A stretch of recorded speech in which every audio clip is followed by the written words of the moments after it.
आज म हजुरहरूलाई सवाई छन्दमा एउटा कविता सुनाउन लागिरहेको छु। यो सवाई छन्द हाम्रो दार्जिलिङको नेपाली साहित्यमा ठुलो योगदानको एउटा साहित्य शैली हो र यस शैलीमा प्राय धेरै पुराना हाम्रा दार्जिलिङे साहित्यिकहरूले विशेष पहिरो, लडाइँ, युद्धहरूमाथि अनि भक्ति साहित्यमाथि सयहरू लेखेका छन् र आज म यहाँहरूलाई विशेष पहिरो विषयको यहाँ उद्धृत गर्छु। जस्तो कि 1889 तिर नै दार्जिलिङमा पहिरो गएको तात्कालीन घटनालाई लिएर डाकमान राईले दार्जिलिङमा पहिरोको सवाई भनेर उहाँले एउटा किताबै लेख्नुभएको थियो, पुस्तिका भनौँ।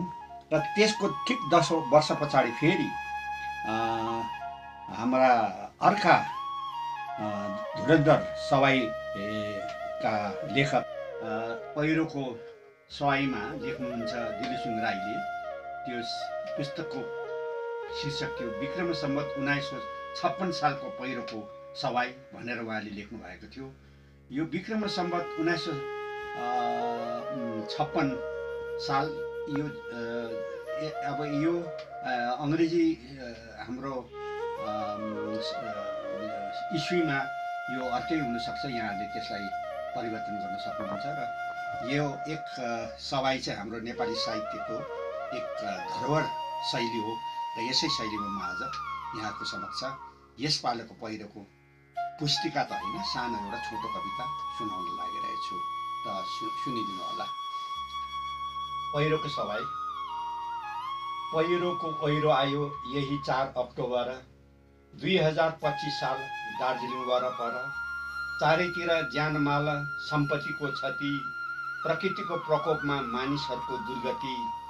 अहिले घरि प्रकृति छन् झनै बेसी रुष्ट, हुँदा हावा पानी जमिन साह्रै अशुद्ध। जे पायो त्यही खायो, फ्याको जताभावी। नागरिक ज्ञान छैन, बेउरा भयो दानवी। शक्तिशाली देशहरू पड्काई बम गोला, पर्यावरण विनाश पार्यो अब के होला। पैसाको तुजुकमा सिमेन्टको जङ्गल, त्यही फेरि गाडीहरूका धुवाँदार मङ्गल। रुखपात तुरिसक्यो जमिनलाई जोड्ने, जसको शक्ति उसकै भक्ति खाली तोड्ने फोड्ने। मन परी भयो संसार जे त्यही पायो गर्ने, साँडेको जुदाई चल्छ बाछाहरू मर्ने। फेरि एकातिर मान्छे बिल्ली बाटमा रुन्छन्, अर्कोतिर राजनेता अनेक बात बुन्छन्। यस्तै हो दुनियाँमा तमासा नै रहेछ, पहिरोभित्र चोर नजरको दाउहरू रहेछ। कोही फेरि डर देखाउँछन् घरबार छोडोस् भनी, प्रकृतिलाई माया गरे के को डर अनि।